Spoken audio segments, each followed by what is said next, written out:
Hello, Jane. Hi, Taylor. Hi, Jane. How are you? Oh, not bad. How about yourself? I'm doing good. Just had Spanish tapas, That's pretty good. so I'm feeling pretty garlicky, to be honest. You smell pretty garlicky. Paul Henry, an artist, lived here between 1877 and 1958. I'm assuming he passed. Well, I think so, according to the plaque.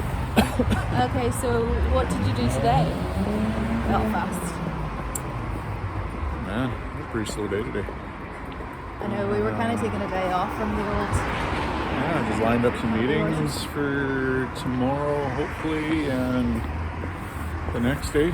Yeah. Some horse people. Yeah, horse people in Ireland. That would be really fun. That would be amazing. Yeah, so we haven't seen any horses here yet, have we? No, we sure haven't. I kind of think that's tragic. It is. But this is not tragic, how beautiful this building is. This is Queen's University. And it's probably one of the most stunning buildings in Belfast. I don't know what year that's from, but it's Queen's University. Morning, Jane. Good morning, good morning. This is what I like to see, a nice shirtless cowboy ironing their shirt. We were just talking about how, well, I was sort of commenting on how it's cowboy culture to wear a nice proper shirt and it should be ironed, right? It is, yeah. To show up. I was just reflecting back to my my childhood. My mom taught me how to iron shirts. She used to actually iron all of her dad's nice shirts and pants. Yeah, it was just a really nice memory to think back on. She ironed them all. Well, Shirts and a pants. few, yeah, quite a few. Yeah. Yeah, and passed it down to me, which was really quite interesting. It's a nice memory. Yeah, and I just love, I don't know, there's something about well, you just mentioned self-care, but self-respect, like showing up, suiting up and showing up, you know, it's like... You look good, you feel good, you do good. I love that. I heard that actually from customers, friends of mine, when I was showing quite a bit. Yeah. Always, the better you look, the better you feel. Yeah. The better you do. I know, and there's something about a nice, clean, crisp shirt. Mm-hmm. That definitely feels better than a old wrinkly one, doesn't it? Mm-hmm. Well, these shirts I've had for quite a while, but you run an iron over them and they clean up quite nice. Come back to life. Mm-hmm. Well, I look forward to seeing. Well, I like you shirtless, but I look forward to seeing you with your lovely, clean, ironed shirt on. Yeah. More later. Jane. Yeah. I seem to have more potatoes on my plate. You do. How did that happen, Taylor? I don't know. I don't think I've eaten a meal without eating potatoes. Look, at one point Ireland survived by eating potatoes, so don't complain. Well, I have to say, I think I'll be potatoed out by the time I go home. Yeah, I won't get you, don't worry. Beautiful building.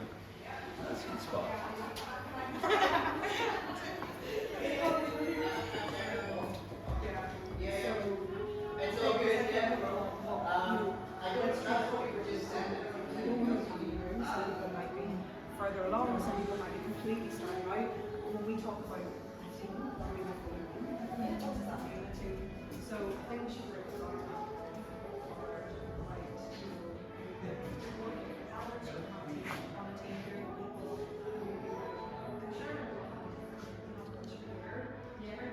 Gorgeous building that Jane's speaking on a panel.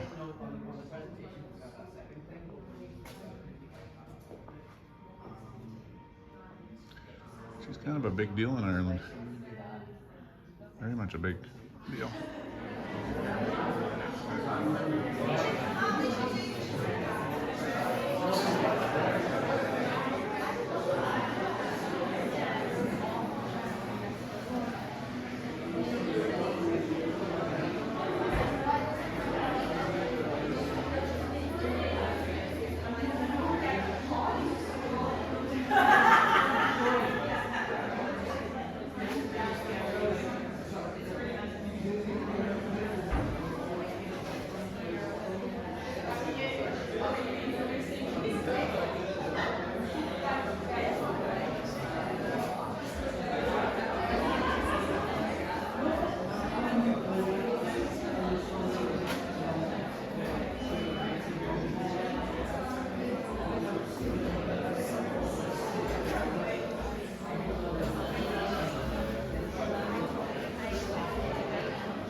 Impressive.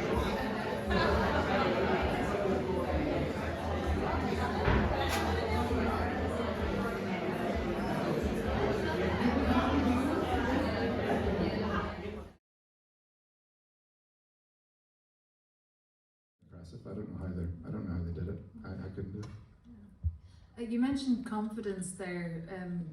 I mean, how much does confidence play a part? Because, you know, you seem like quite a solitary person who probably enjoys their own company. And do you write alone a lot? Like when you're walking in the forest, are you kind of scribbling lyrics into notes? Or do you find it easier to write collaboratively? Or is it a mix of both? Because it does require a certain amount of confidence to put your thoughts on paper and then record them and perform them and put them out into the world. Yeah, I think if I'd relied on confidence, then I wouldn't have done anything, because I don't really have any. But I do. I think I have a love of music and a love of what I'm like writing, a love of wanting to get to the truth of something that's maybe internal, maybe an internal truth at the very least. I don't know about external truths. It's very difficult to try and make sense of the world, but I think I try to go deeper and deeper in my own sort of psyche and heart, and that's how I have developed as a writer, I think. I don't know whether I've developed into a good writer, but I've certainly developed from when we started out. And I don't think that confidence had too much to do with it. And I sort of, you mentioned stage fright.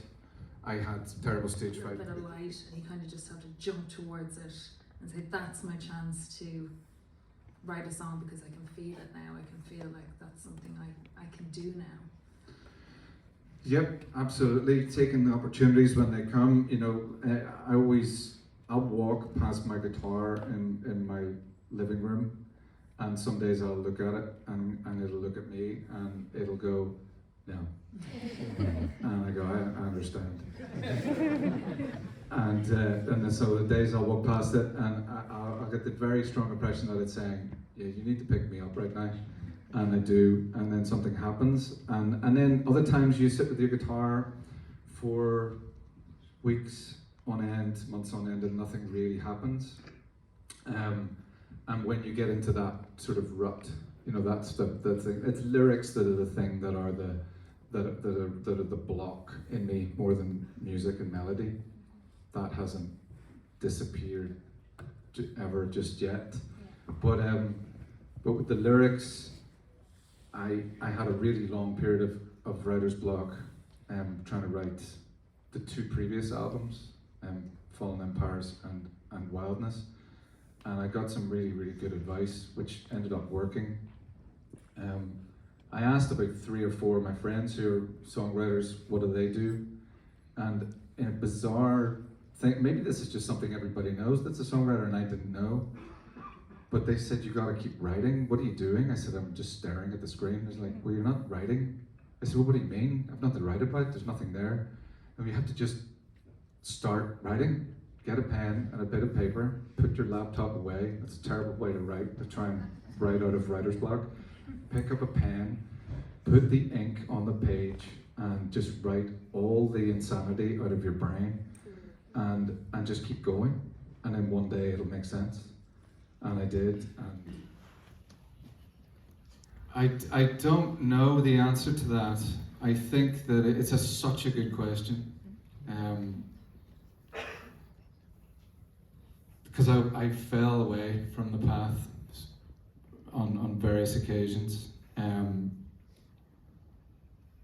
But I think that what remains, the good of what remains, I think, is that every single album that we've made has been what we want to say at that time, at that moment in our lives. It's not been what somebody else has wanted to say or somebody else has put into our, the early songs, as I say, I was writing from a perspective of being inspired by other people, maybe the first album has too much influence musically, but the words were always mine, and therefore the words are always ours. And the life that we've led has been ours, that we've created, and we didn't stop ever, even though there were plenty of people telling us that it was probably wise to. I think that's probably how we remained true to ourselves from that there is a through line from the start, a 30-year through line from start to finish. Hopefully I don't drop dead right now,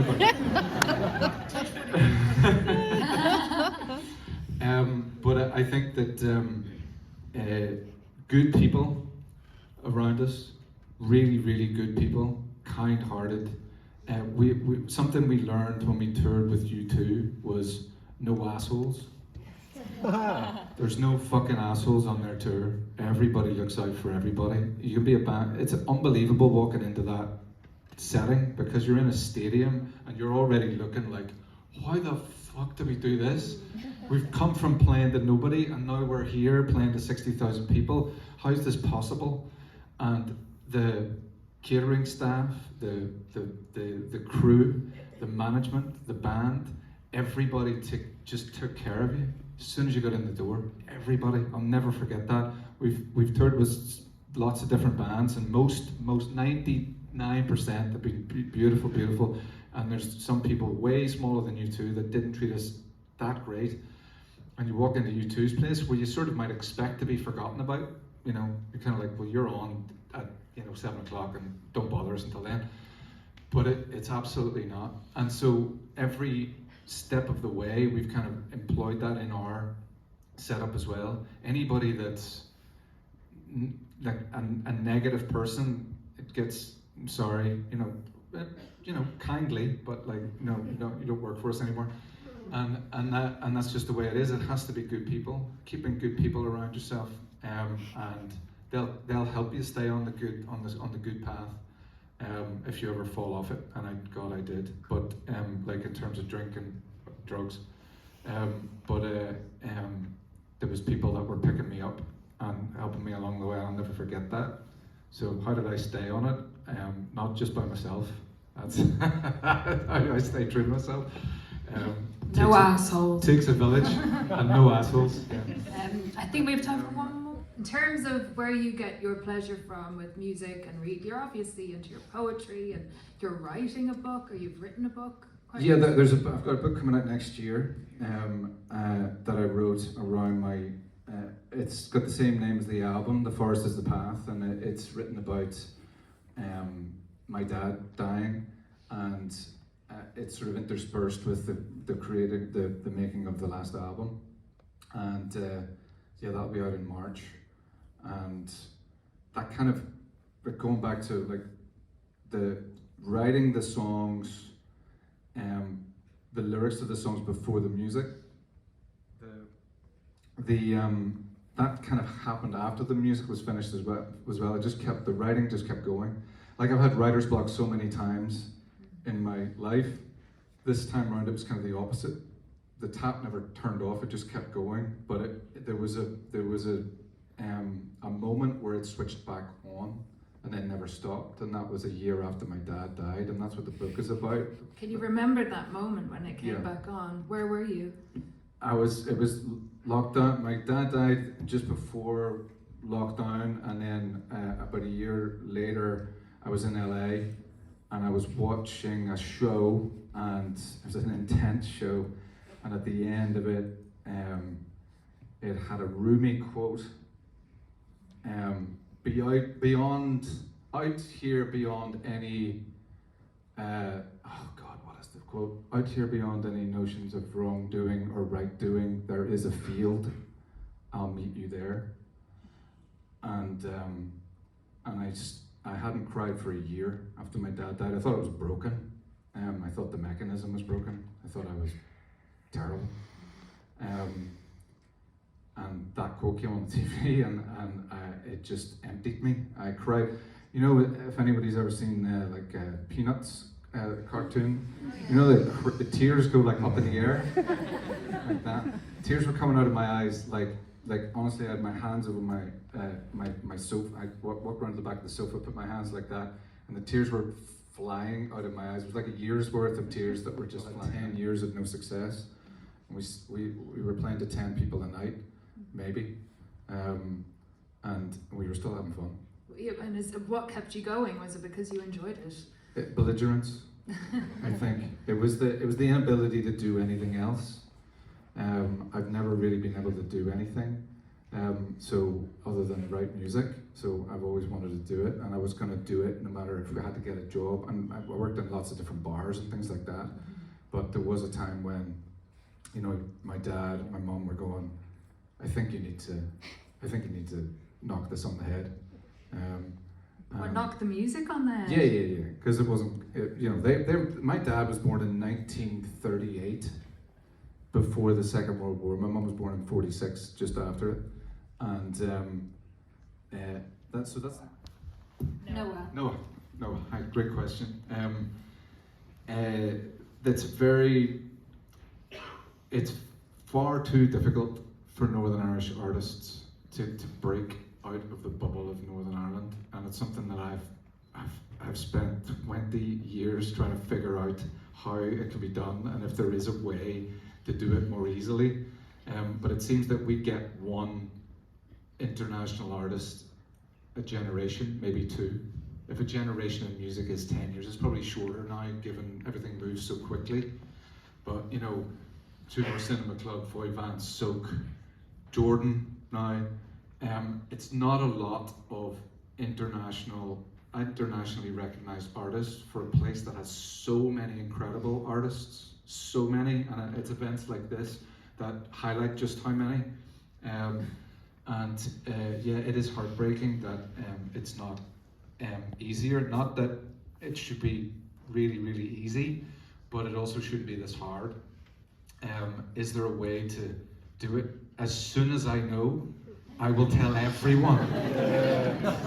As soon as I figure it out, and I've been trying for 20 years, at some point, if it doesn't kill me, I will figure it out. But I think there's probably no secret to it.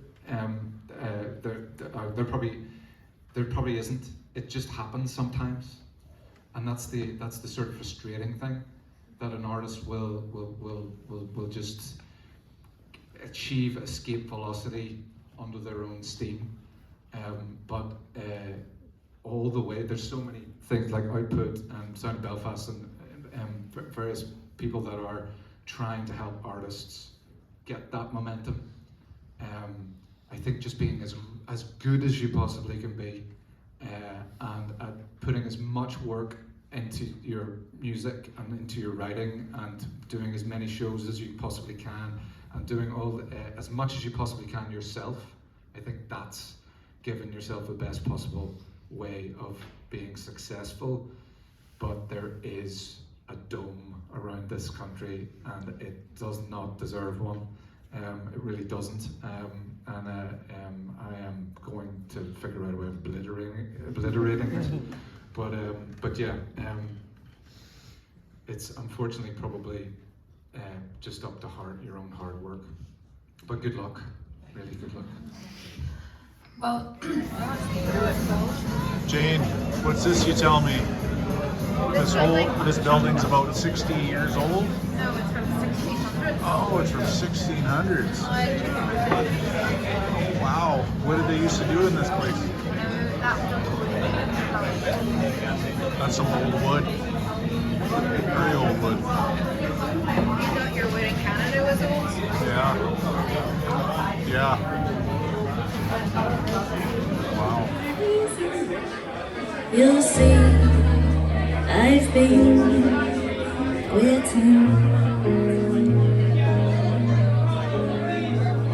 We walk in circles again, and the ghosts play in the trees. They sing, child, being lonely, it's too easy. But they'll see I've been secretly weaving a web all around me to trap the souls who wander aimlessly. They'll never be free. Not yet. So some of you are ready though. Never be free.